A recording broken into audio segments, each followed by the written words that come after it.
Good afternoon. It is January 17th, 2022. And this week we are going to talk about crime scene investigation.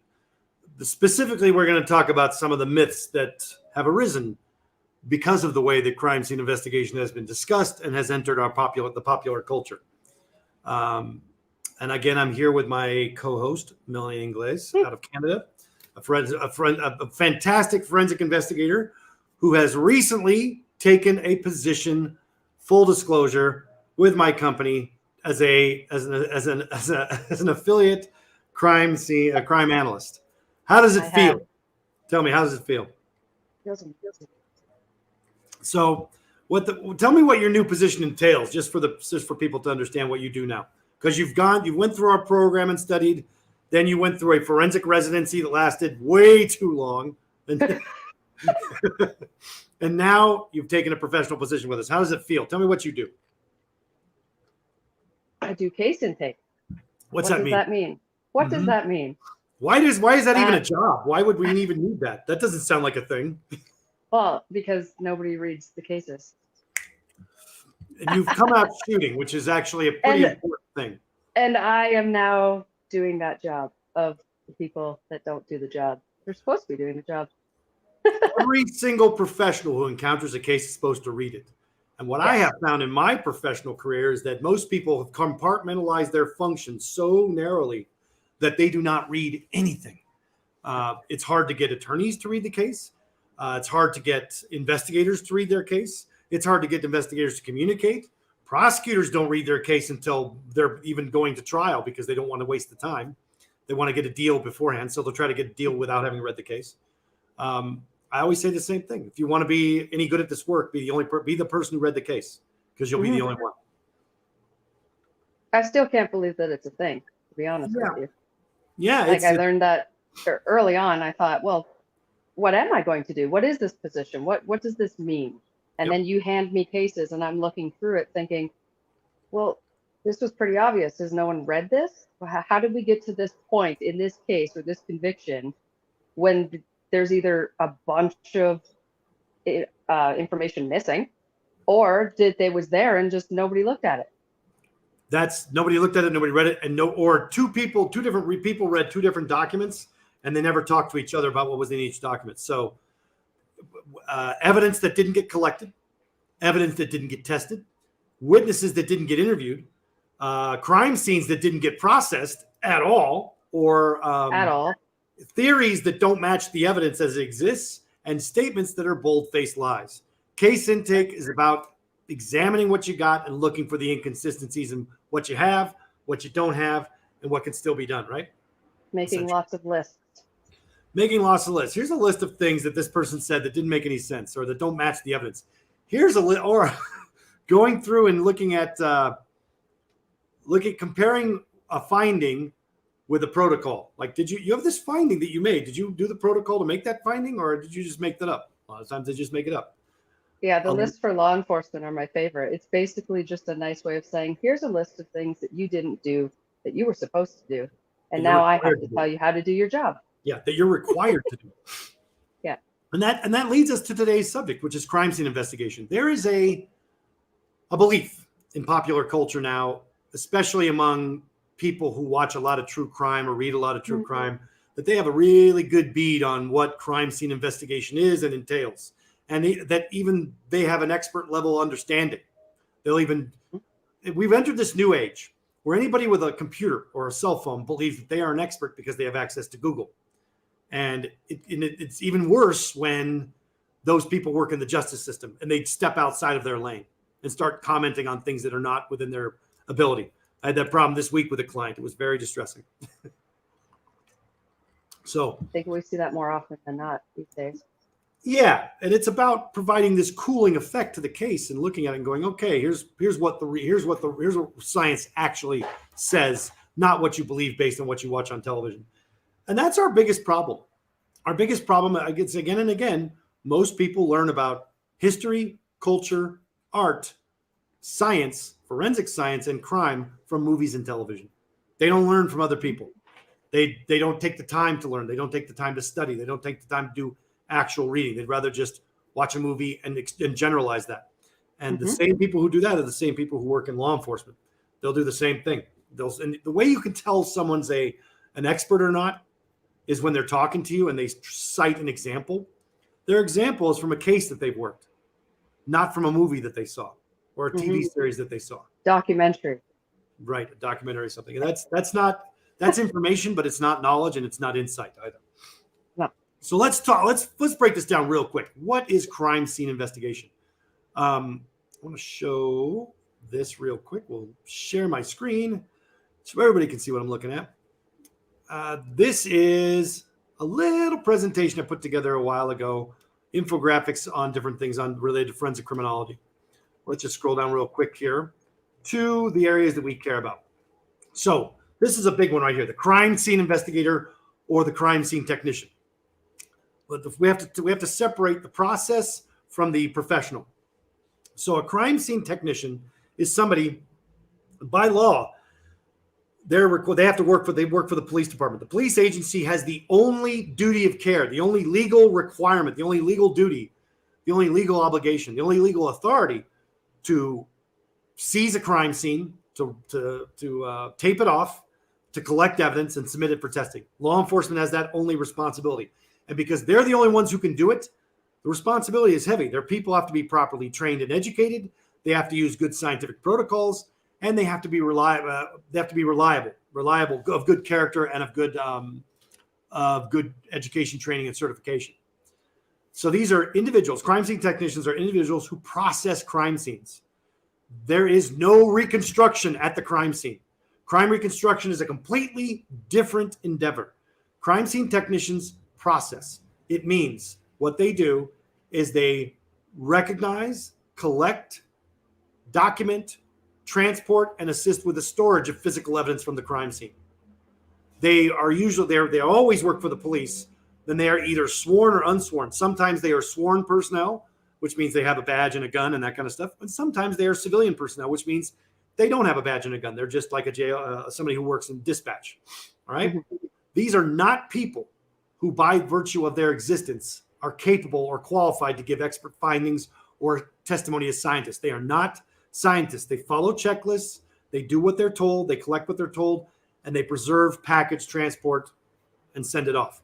They're not involved in interpretation. The danger becomes when crime scene technicians confuse themselves for scientists or for experts. All right? That's the biggest problem that we have, because prosecutors do not like scientists to testify, because scientists introduce doubt, they introduce complication, they introduce different scenarios, they understand the limitations of the evidence, and they testify about it.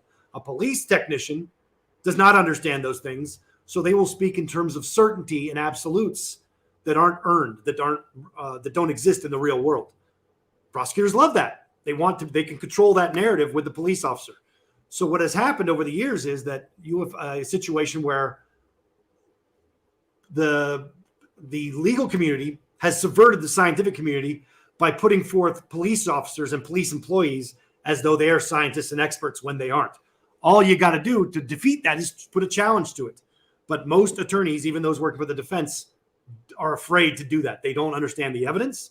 They don't understand the different roles. And they simply do not understand the limitations of the science. They think a cop says it, it must be true. And they don't like challenging it for a lot of different reasons. Over the years, I've become much more, how do I put this, skeptical of the defense attorney community and their abilities as I watch them get worse, not better. So that's its own little problem. There are two documents that I would refer people to if they want to understand more or better about what crime scene investigation is or is not. One of them, one of the best monographs I've ever seen written on crime scene investigation is a monograph, an encyclopedia article written by for the Encyclopedia of Law Enforcement back in 2005 by a guy named Peter DeForest. He's one of the best crime scene investigators in the last 30 years. He's a great author, great professional. I have a lot of respect for his work. I've only met him twice. He's actually pretty smart guy. And what he said, I'll read the opening here to what he says. It's actually very good. He says, "It would not be an exaggeration to assert that crime scene investigation ranks with the most intellectually challenging and difficult human activities. It is also one of the most misunderstood. In practice, Crime scene investigation is rarely carried out efficiently and effectively. Successful outcomes, when and where they occur, are often fortuitous rather than following from intelligently adaptive plans or designs. And I think that says it all right there. A lot of the times, crime scene investigation is a complete and utter clusterfuck. It is not a serious or competent or even organized endeavor. What happens is untrained people go to crime scenes. They wander around looking at stuff and touching shit they shouldn't, saying things they shouldn't, and getting excited, getting their adrenaline up, and they don't process it correctly or at all. They just do it's usually I've yet to see a crime scene that was processed like perfectly. There's always going to be a mistake. That doesn't mean they don't, some agencies don't try. Some agencies are better than others. But if you even halfway know what you're doing, it is very easy to essentially disassemble any crime scene investigation effort, because it's being done by people who are not qualified, who don't have the training, and who are overly excited and aren't following protocols. What protocols am I talking about? Well, good news for everyone. There's actually the NIJ, the National Institute for Justice, put out a guide for law enforcement on crime scene investigation, which is all about how you process the crime scene point by point. This was originally published in, I believe, 1997 or 1999, and it originally was published under on the front cover. It said every scene, every time, meaning that every scene had to be processed like it was a potential homicide. And what they found is law enforcement agencies did not want to do that because they didn't want to spend the money. So they weren't doing it. So they took that out. And now it's just like, please try to do this. Please try to be competent. And I mean, it's very well done, and it's full of a lot of really good protocols. And everyone agrees it's best practice, and nobody does it. It's funny that you pulled that up, because I had an officer, retired, I'm going to say RCMP, but he was not RCMP, but he gave me a little notebook. And it was that, and it was in a small size. And he said, this is what I use. He's one of the best detectives. Awesome. Like, incredible cop. And he used that at every single one. And he would hand that out to the new people coming to the crime scene saying, you need to follow this. But of course, he's retired and gone now, and nobody's using that whatsoever. And I was going to say that I find that you said about the excitement, everyone gets on the crime, they get there and there's all this excitement. And I find that officers who've been to multiple crime scenes, I'm not talking about a rookie at this point. We're talking about someone who's been to multiple crime scenes. They also mistake their training or lack thereof with just, well, I've been here before, so I've seen it all, and this must mean this. A and B equals C because I've been to this place before, disregarding the fact that you have no training in this whatsoever, scientifically. Right. I get this all the time, which is I get asked when I'm on the stand, two things. Are you a police officer, and how much time have you spent in a live crime scene? I'm like, well, first of all, policing has nothing to do with crime scene, with crime reconstruction. It's a completely different scientific endeavor done by forensic scientists that can't be done at the scene. That's the first thing. Second, so has nothing to do with policing. They just collect the evidence. The scientists do the interpretation. But the second thing is, there are janitors who spend a lot of time in crime scenes, and janitors who spend a lot of time watching surgery. Does that mean they're experts in surgery? No, they aren't. So just because you have a cop having proximity to a dead body is exactly the same. It's a ghoulish notion of, did you poke the body with a stick? If you didn't poke the body with a stick, if you didn't touch it and smell it, well, then somehow you have less information and knowledge. No, it just means that I approach it differently and use different information. And that particular exercise is something you watched on TV, not in a real scenario. It's this idea that if you're not there, you don't understand. There's no way you can understand what happened unless you were physically standing there. But physically standing there after the crime is committed does not make any difference. Not at all. You can what you can learn from the scene are sights, smells, sounds, geospatial relationships, and witnesses. By the way, all the things that are supposed to be documented by law enforcement when they're there. The only thing I can do by going back in at the time while they're there is add contamination. My crime scene technician is not my job. That's the lowest paying job in law enforcement, usually reserved as the rubber gun squad for people who are being punished. Not a place where you put professionals. Not a place where the professionals are working. So pretending that way with me, I've been doing this more than 25 years now. You can't pretend with me about that kind of stuff. So let's talk about that job. That job is the processing of the evidence, the processing of the crime scene. It's very important. It's one of the most important jobs, and we keep treating it like it doesn't matter. We keep putting the wrong people in it, not giving them training, and not requiring them to follow proper protocols. And doing things in such a way that allows them to hide what they did or didn't do. The evidence essentially becomes curated. And by that, I mean they collect only what the detectives asked them to collect, which fits a particular theory that the detective came up with, instead of actually investigating what happened. And this is the crime scene processing person. This should be what? In a crime scene, maximum 3 people. One person, you go in, you do your initial foray to see what you got, take some pictures or take some video, right? Then you make a plan about how you're going to collect it, keep everybody out, secure it off. Then one person goes in and does some collection. Another person is taking notes, and another person is doing a sketch, right? And maybe a 4th person who's done the videography, but that should have been done. But the videography should be done before everything else. Instead, what happens is they hand the video camera off to somebody that they don't like, and they say, you're in charge of doing the video, just take some video. And then, or they put they don't take any initial photographs at all, or they don't have anybody taking any notes, or they don't have anybody actually doing a sketch. What I love is when they have when they put their evidence placards on right on top of the evidence. They'll park a car on top of the evidence. They'll put the evidence placard on top of evidence, or they'll reuse evidence placards from different scenes and not clean them. It's just like the idea. They don't really understand what they're doing. And this is the word I want to start using for people to understand. This is, for a lot of people, it's very theatrical. It's a lot of cosplay. It's not a lot of understanding of what it is they're doing or why. And we had a slight conversation about that this morning a little bit too, which I think should bear repeating, don't you? Don't you think? Yes. Okay. I forgot my jacket. Right, your jacket, exactly. So one of the things that happens when you go and testify in court is that you see people wearing different kinds of outfits to court to testify. Scientists often show up, or personnel from the police show up in lab coats sometimes. The white lab coat. I saw, and we'll start with this. What I saw that maybe jogged this memory the other day. I think it was the day before yesterday. I was watching an advertisement for a forensic science program, and it was people wearing white lab coats. And they asked them, why are you proud to wear your white coat? And it's like, oh, I'm proud because my family sees I'm a professional. Another person says, I'm proud because it projects my professional, competence and endeavor and what I'm doing. I'm proud because I'm proud of the university I went to, or I'm proud because of this and I'm that. It's all about how it looks. Why does someone need to wear a white lab coat? What's a white lab coat supposed to be for?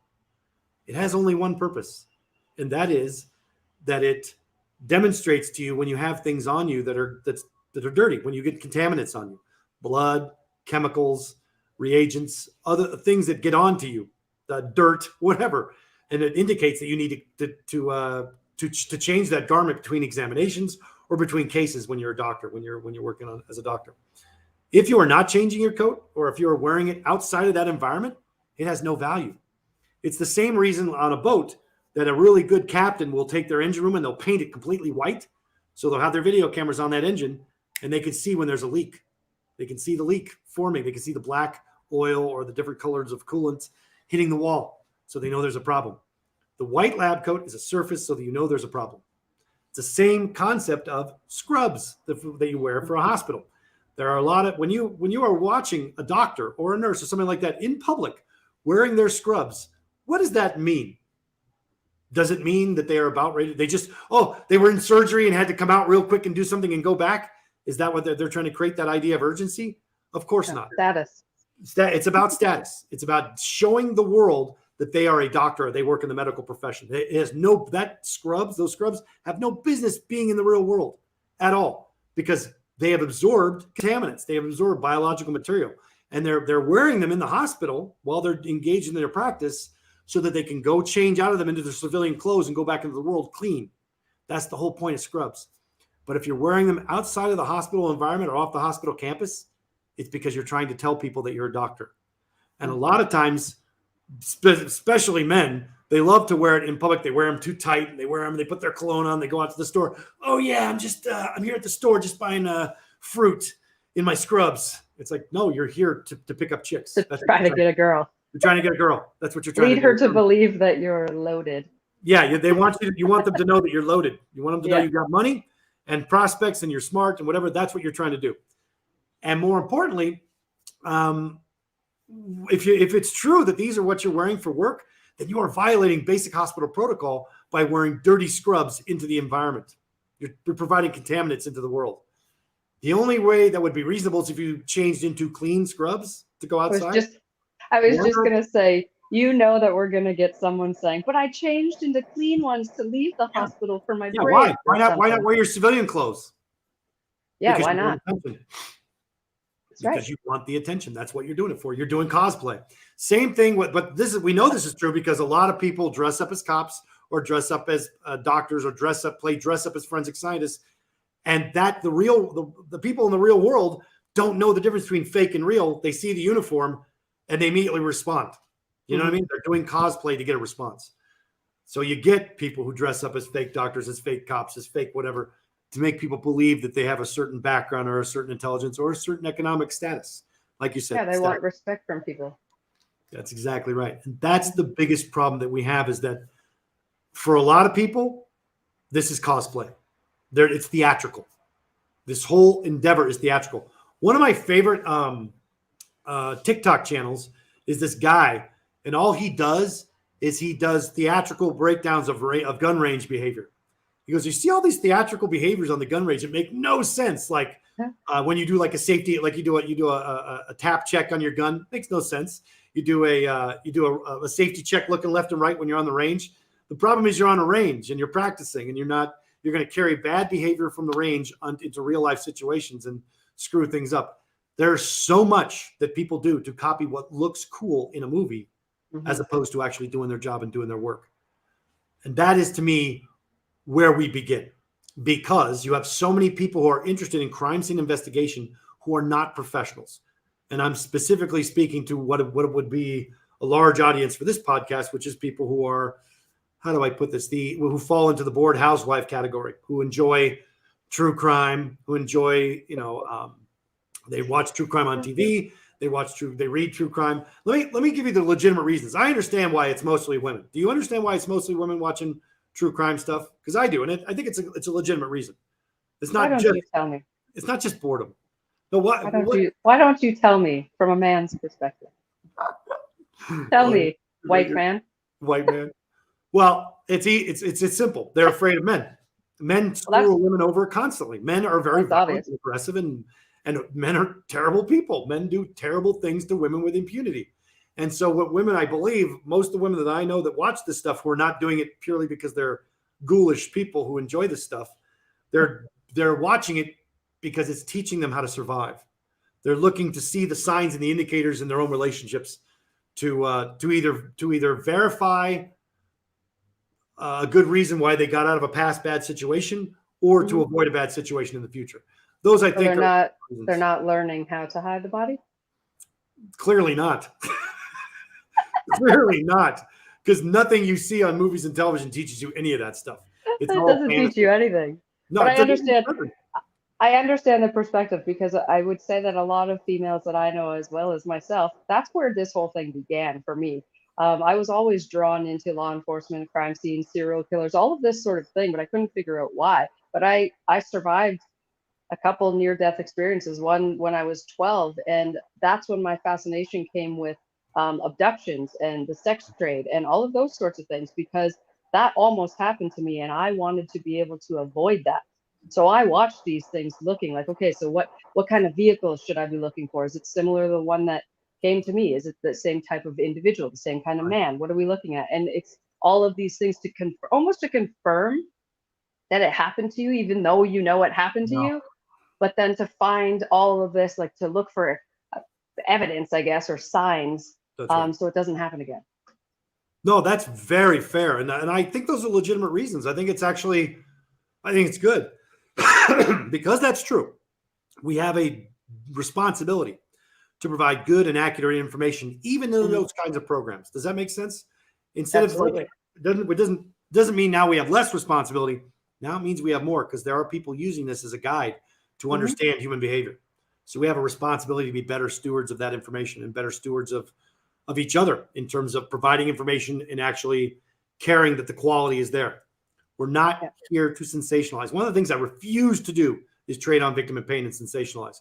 But there's a lot of people who, once they get past the initial, okay, now I understand phase, then they transform into, okay, now I'm a ghoul and I really just enjoy seeing the mistakes that other people make so that I can feel superior. I want to see how stupid they are. There's in Mexico and other places in Latin America, they have magazines that are dedicated almost entirely to showing photographs from death scenes related to narco trafficking and sex trafficking and human trafficking. And Wow. invariably, it'll be photographs of naked women in the morgue with whatever, and scantily clad or naked women in the morgue, or scantily clad and naked women on the street dead. And women are the number one consumers of that because they love to see the narco chicas and their demise. And is there an analog to that in the United States, do you think? I think there is. There's got to be. There's got to be.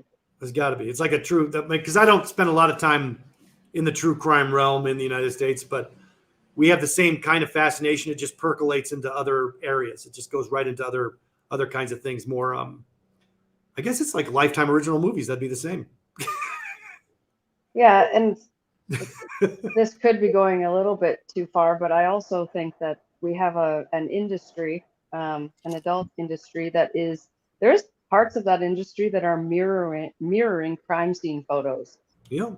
And taking pictures and putting them in magazines as just like a porn magazine. And people, men, women, whatever, they're consuming these images, but they're actually from a crime scene. Like that pose was taken from an actual dead body that went through something traumatic, and they have a model posed like that, and people are attracted to this now. This imagery is somehow attractive. No, that's there's a couple of layers here to peel back. One is the creating the image. The image evokes a sensation or an idea. And there's a lot of people who just like the way something looks. All right. That's one thing. Right. But there's a whole other layer underneath that of people who have fetishized certain things. Maybe they fetishized blood. Maybe they have fetishized the violence. Maybe they have fetishized the how do I put this? The context. So like the context, the people who are into consensual, non-consensual stuff. You know what I mean? Control. A lot of that boils down to control as well. Not just control, but humiliation. It's when you fetishize your own humiliation or things like that. This is taking a dark turn. But sorry, I do that. That's why you're here. You're not here to keep it on the straight and narrow. You're here to make it dark. I bring the darkness. You bring the darkness, except for that ray of light that's shining in like a beacon of hope. I'm sorry, I can't. I don't. No. I don't. I'm going to put that in your contract where that's required to be there. In fact, that ray of light is getting its own contract.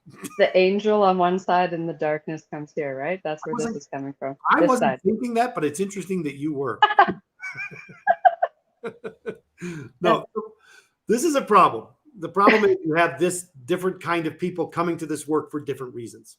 Right. And so our job is to keep it, to understand the difference between ourselves and other people, ourselves in the context, and to understand what our role is.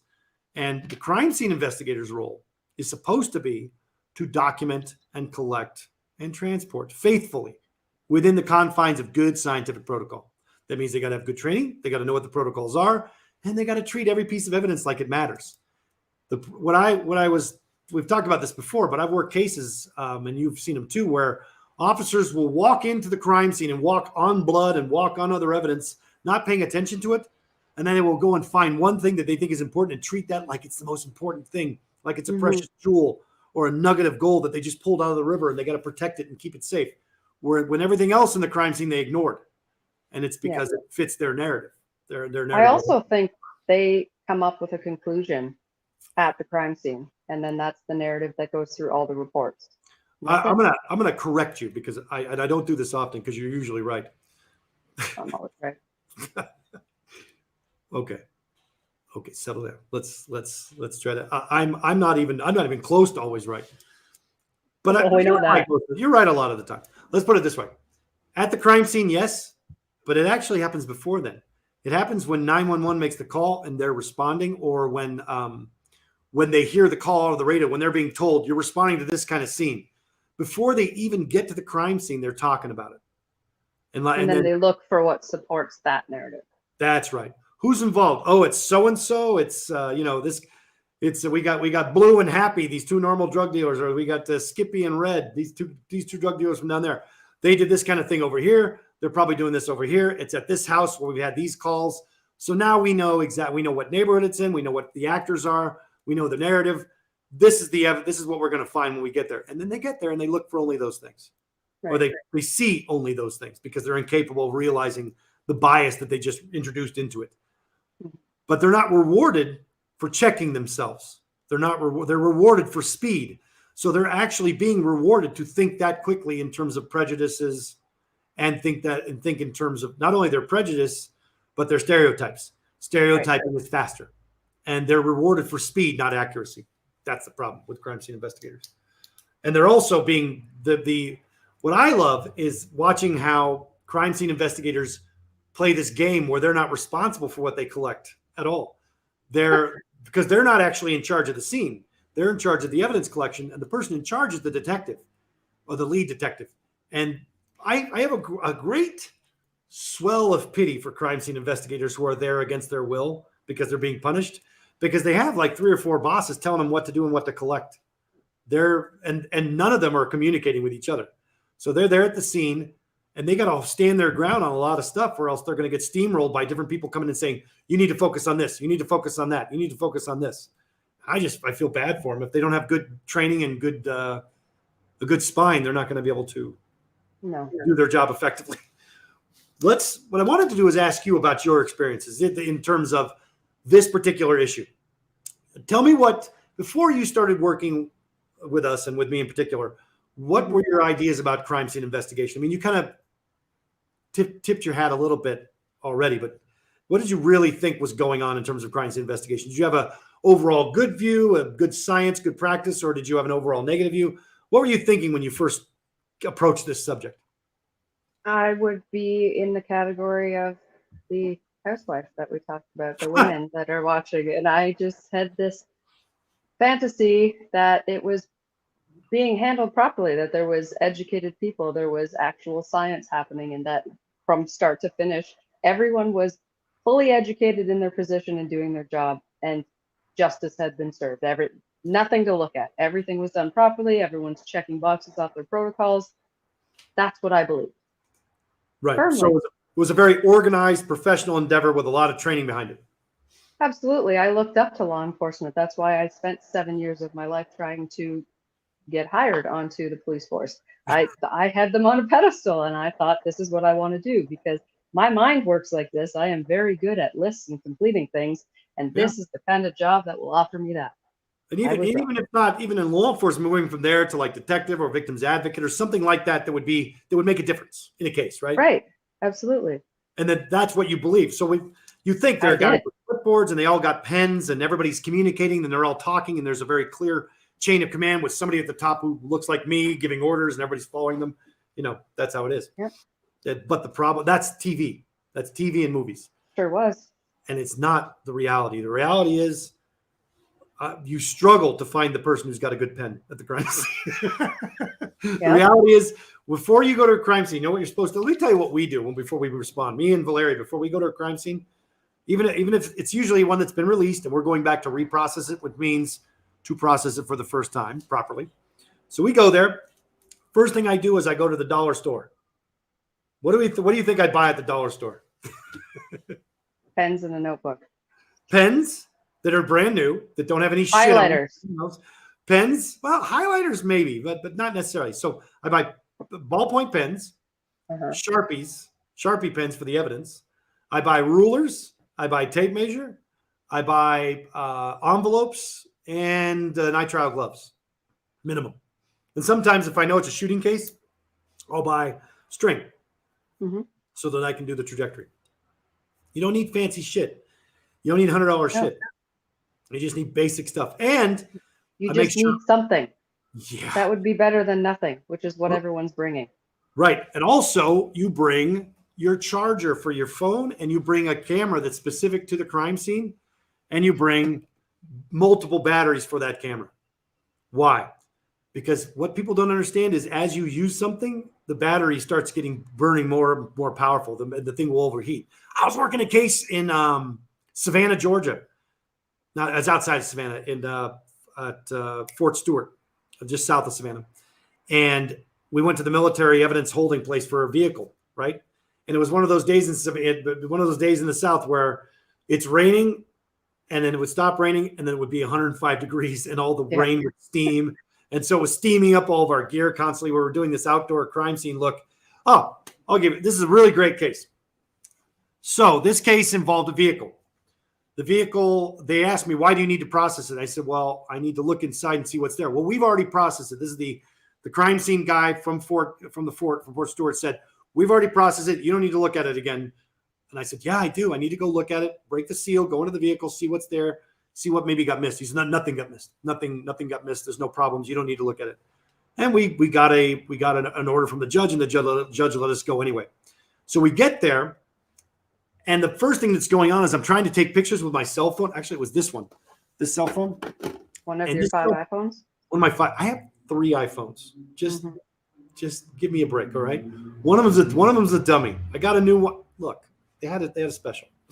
This is an iPhone. Talking about your multiple iPhones. I have an iPhone 8, an iPhone 12, and an iPhone 13 Max Pro. I'm sorry. You're calling me out, kid. You're calling me out. Told you, challenge accepted. I know, you're right. But this one kept dying because of the heat. Not just the heat in the environment, but the heat from using it. So you use it, the battery heats up, the sun hits it, it just kept shutting off. I'd never had that happen before. I didn't even know that was possible.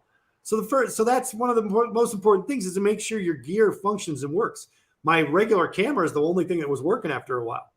So we open up the door of this car, and what's the first thing I see on the passenger side floor of the vehicle? It's an iWatch. Oh. Yeah. But they got everything. No. And I said, what's that? And the guy who's the master chief in charge of the yard of the car, covers his hand. He goes, I don't know. And I said, no, I think it's an iWatch, like the one you're covering up right now. And he took his hand up. He goes, oh, maybe, I don't know. And I said, who was in charge of doing the processing? I don't know. Can I get that report from you, since you got it, since it's your car, was done in your impound? He goes, yeah, we don't have that here. Wow. Really? You don't have it here, and you're the place. Turns out he was the guy who was supposed to process it. He filed a fake report saying he processed it and there were no photographs. He said he processed the scene and nothing was found, but there was no report. And this iWatch became crucial because what does an iWatch do? It monitors your heart rate. And this was a case involving a double homicide. So we're looking at the heart rate associated with the person wearing that iWatch at the alleged time of the murders. So they didn't even open the door. No. They just did the whole tape. They parked the car, forgot about it, and hoped nobody would ask. This is what I'm talking about in terms of theatrical efforts in crime scene investigation. What I would say is this: it's really good that he didn't process the car, because he doesn't have any actual training or knowledge. Not a person who should be processing vehicles. So that's why he was saying that he did, because nobody ever checks. No one ever checks these things. So the iWatch, there was like a major find in the case. It was a huge deal. And they were acting like it wasn't a very big deal. But what I'm trying to impress upon people is that this is what we call impunity. When people are accustomed to not having their work checked by anyone, they will not even do it and claim they've done it and believe that they can get away with that and they'll get away with that for a very long time. That's, to be clear, that's the hard truth about crime scene investigation. It very rarely gets done properly or at all. And there will be lies in the reports about what was done and what wasn't done, about what was collected and what wasn't collected, about what was tested and what wasn't tested. So that to me is the first issue. For me, it was the most painful one, realizing that this work that I'd committed myself to was not being done and was being lied about on a regular basis in reports. So now that's my question to you. Now that you've done some cases and you've had some experience, what's your feeling about crime scene investigation now? Tell me about what you think. Let's break it down. How do you feel about the profession right now? What's been your experience with the people that you've found working in the profession? In crime scene investigation, to be specific? Not reconstruction, but the people who go to the scene and process it, if at all. Because and bearing in mind, most people are not aware that most crime scenes are processed by patrol officers who have no training. They're not processed there's not a crime scene unit that comes in every case. I have conflicting feelings because I've learned a little bit more about the type of officer that they do put into those positions. And most of the time, like you said, they're being punished for something.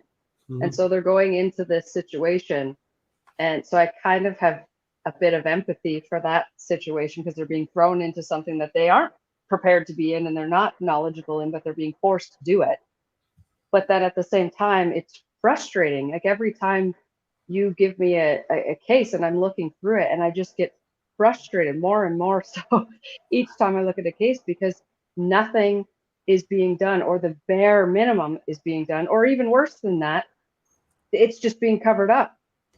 Something, it's just infuriating, because we're dealing with somebody's life at the end of the day, right? Something has happened. Somebody is already passed away. There's a crime that has occurred, but there is somebody that's on the receiving end of this crime. That's right. So now we have a life at the end of it that is going to be impacted for the rest of their lives in some cases, and nobody's doing anything properly. Nothing's being done. And they're just like, they're not taking it seriously. And when I did a ride along, that's the first time I started to see that. We go to a crime scene and everyone's laughing and joking, and I get it. When you're in that type of career, you do have a different type of sense of humor. I understand that what happens within that life and that job. And I know that sense of humor is different amongst everyone, but nobody was taking it seriously. They were making light of everything, and that meant that nothing was being done either. Everyone was just kind of walking around doing their own thing. And then at the end of the day, someone gets a charge laid on them that had nothing to do with them.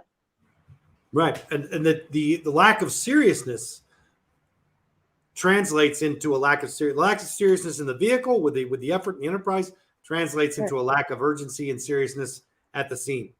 And that's right. And what is really discouraging to me, I guess, is that the lack of compassion for another human being, because most of the cases we work on, like, I'm not referring to Please Bring Me Home, because those are cold cases that there is no body there, there's no body, there's no crime. So it's a different thing that they're talking about when we discuss those cases. But in our cases, somebody has died. Sometimes multiple people have died. Or in our cases we work, it's also domestic violence and sexual assault. That's right. Just as something has happened. Absolutely. And nobody's taking it seriously. And I fear for those people, because it was or is somebody's life. That is another human being. Yeah. Well, that's very compassionate. And I'll tell you what happens over time, I think, is that especially with law enforcement, is they are not they get the compassion fatigue. They get jaded. I get that too. But you start to what? No, it's true. You're right. We all get it eventually. I understand that aspect of it as well. But I also think that if there is a lack of empathy or a lack of compassion at all, you also don't take anything seriously anymore. Problem. Right? That's the problem. You gotta have something that you gotta have a belief that what you're doing is important, and that you're an understanding of your place in serving the justice system. And you have to take it seriously. And when people get into those jobs, they do it better. What? Yeah, people get into those jobs, and what do you hear? You ask, why did you get into law enforcement? Well, I wanted to help people. Well, then help people. Yeah, figure it out. Get educated. Do it. You're the one that's supposed to be doing it. What happens, I have found, is that they start making mistakes. They start doing bad practice, making mistakes, screwing up, and their job becomes less about doing the job and helping people, and more about shielding themselves from inquiry, so nobody finds out how terrible they've been doing at their job, how little training they have, how many lies they've told, and how much evidence they've screwed up, or how many people they put away for bad things.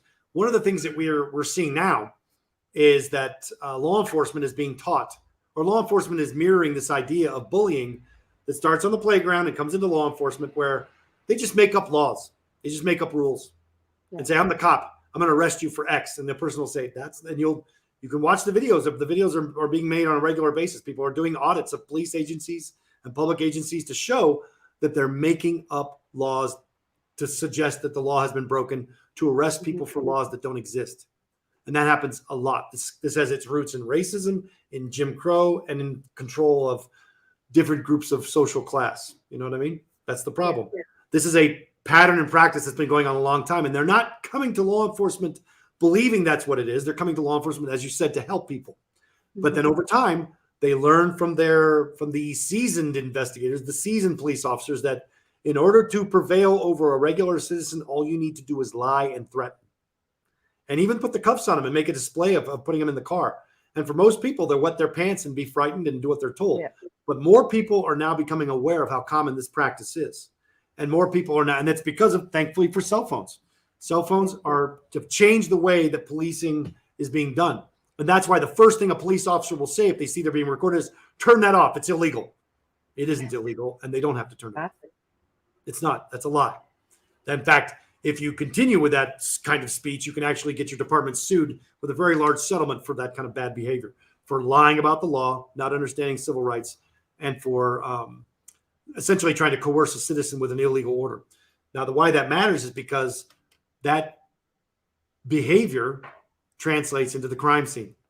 They take that bullying attitude, behavior, and belief system into the crime scene. And they think that, well, it's not what it is. It's whatever I can make it into. Now I'm God. I can make this crime into whatever I want by curating my collection efforts into against one person, or against to confirm one narrative and one scenario, not with a real interest to the truth. And that's the pernicious problem that we have, is that if you don't have good training, if you don't have a real respect for justice or an understanding of people's civil rights, you're just going to start violating to protect yourself. Because once you start down this path of bad practice, you got to spend all your time protecting yourself from all the mistakes you've made and lying about it and changing reports. One of my favorite things is to read police reports. Like we talked about this before, police reports. When you have a police report, you read a paragraph, it sounds interesting and it sounds very organized and very well done and good grammar and states the facts. You're going to see that paragraph in 20 other reports, exactly word for word. Now that, if I did that with you, if you and I did that in a case, if we had two different reports and we did something like that, they would say we were colluding and that we were non-scientific and unreliable. Law enforcement does it every day because it's not five guys writing the reports. It's one guy writing the report, and he shares his material with everybody. They just changed their name at the bottom of the report. Or the top, or wherever the hell it goes. But yeah, that's what they're doing. I caught on to that because, again, something I didn't think would happen, right? Everyone has their own perspective of the events, and they're supposed to be writing separate notes. You passed me a couple cases, and I kept opening police reports, and I thought, well, I just read this one. Well, I read that one too. Wait a second. Why are you telling me I have like 5 different police reports when I don't? And then I went back and looked at the names, all the same report, just different names. That's right. It's complete. To me, that is tampering. That's tampering with a report. You have to write your narrative from your perspective. Unfortunately, nobody gets in trouble for that. And I think I'm going to start trying to do better about pointing that out when I work cases, because I'm getting real tired of it. And I don't see it getting better. That's the other thing I wanted to say for people. The myths about crime scene investigation is we have new technologies and tools that are going to make crime scene investigation easier. We don't. The same technology exists today as existed 20 years ago. It has not changed or evolved or even gotten better. In fact, I would argue that it's gotten worse, because as police agencies are defunded or they get less funding for things, the crime scene unit is the one that gets cut first. The crime scene unit, they go out there and maybe they have batteries for their recorders or not. Yeah, maybe they have batteries for their camera, or that maybe they don't. Maybe let's be real. Let's be real for a second. Even if all of those things got better over time, you still have to get that piece of evidence to that place. And there's a disconnect here.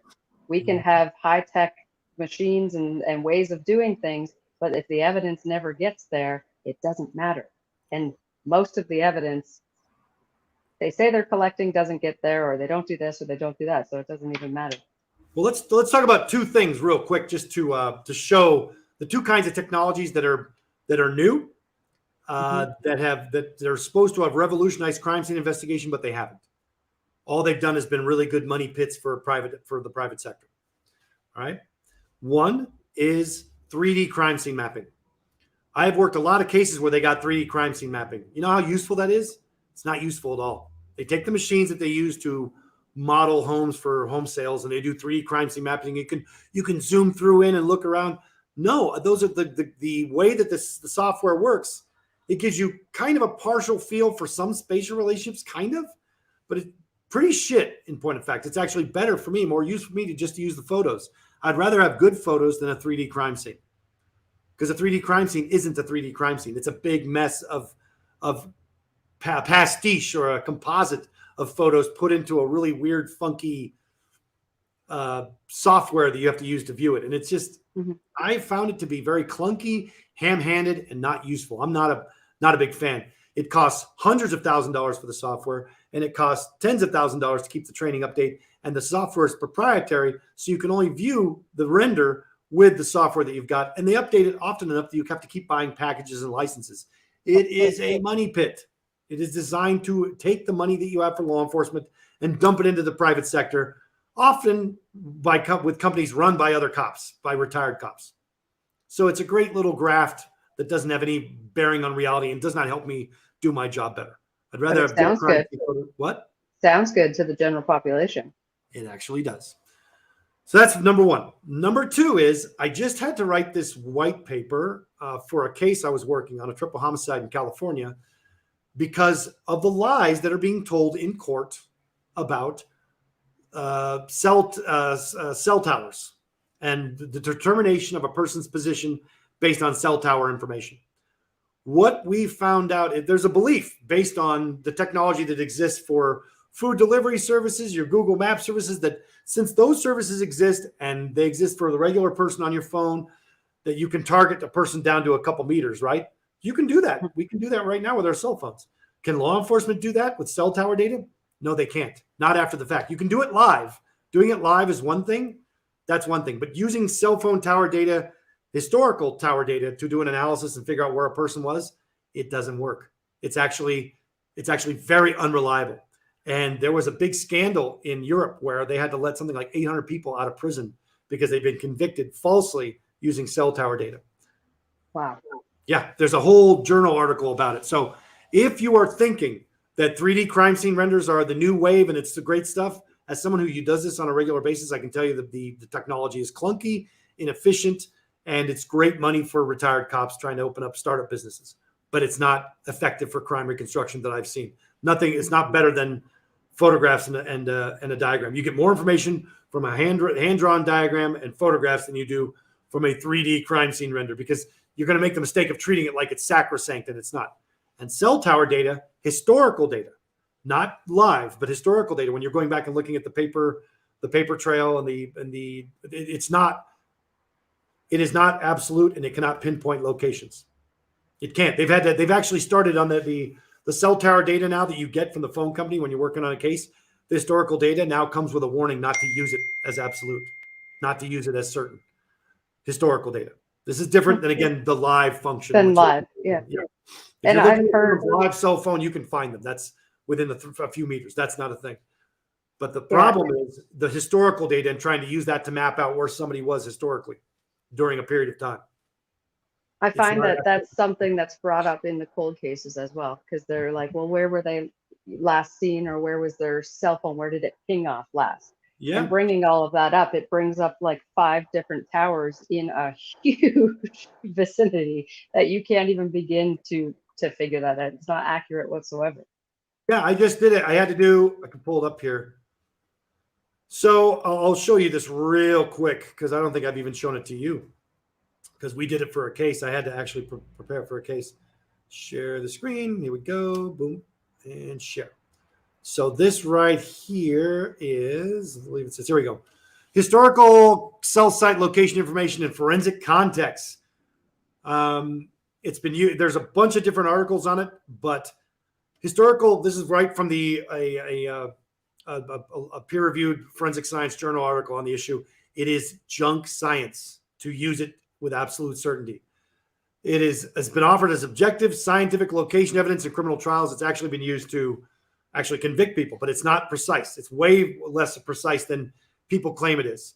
Not only is there no way to pinpoint a cell phone's precise geographic location from historical data, but there's also no known validation of error rates for these methods. Basically, there was in 2019, they had a huge scandal is when it happened. And they had to let a bunch of people out of prison because of it. And they're still studying it right now. They're still studying the viability of this data. But as of this writing, as of right now, in this moment, you can't use it historically. Live, yeah, if the phone's active and it's live, you can go find them, but not for actual historical data analysis. You can't tell where people were because of the way cell towers work, and because they well, here, let me give you one piece of information that will help. So what do you know how sometimes your cell phone works really shitty in one area and your friend who has a different company works perfectly in that area? You want to know why? Why? Because your carrier is choosing what tower to use based on the cost, not based on the location. You have a tower here on your block right outside your house, let's say, and you got one that's a half a mile away. Mhm. If they're half a mile away, one is cheaper at the moment, in that moment, that's when your carrier is going to use it. Okay? That's just one variable, just one out of hundreds of variables that dictate whether or not a certain cell tower is going to get used. So you can be using that cell tower, but be quite a bit away. And I don't think people understand that. That's the difference between the law enforcement's desire to present this kind of information as absolute and the scientific reality of its limitations. And that's why this kind of data and information needs to be interpreted by scientists and not police officers or lawyers. All right? We're going to end it there. Is there anything you'd like to conclude with? I mean, because I really like how you humanize the process, because I think that gets lost, and I'm very bad about that too. I try to be good about that, but the humanizing this process is very important to me. So thanks for that. Well, in this type of work and the things you see and the things I'm beginning to see more of, I can understand how it gets to that point, right? It's the same thing. It's frustrating. It's over and over. There's things not being done, and it becomes more about that than the people or the victims or the. So I understand where that comes from, but at the same time, I'm trying not to lose sight of that, because I don't want to just be that person that's doing the same thing. Yep. We're not the protagonist. That's the important thing. We are not the protagonist at all. The protagonist is always going to be the victim. And part of the job of the crime scene investigators is to help establish who the actual victim is. All right. Well, let's leave it there. Thank you for joining me this week again, Melanie. We will see you again next week. I hope we'll talk about more and better stuff and get smarter and work things out and provide hopefully what we find to be good and reliable information for people to use on. This has been The Hard Truth. We'll see you next week.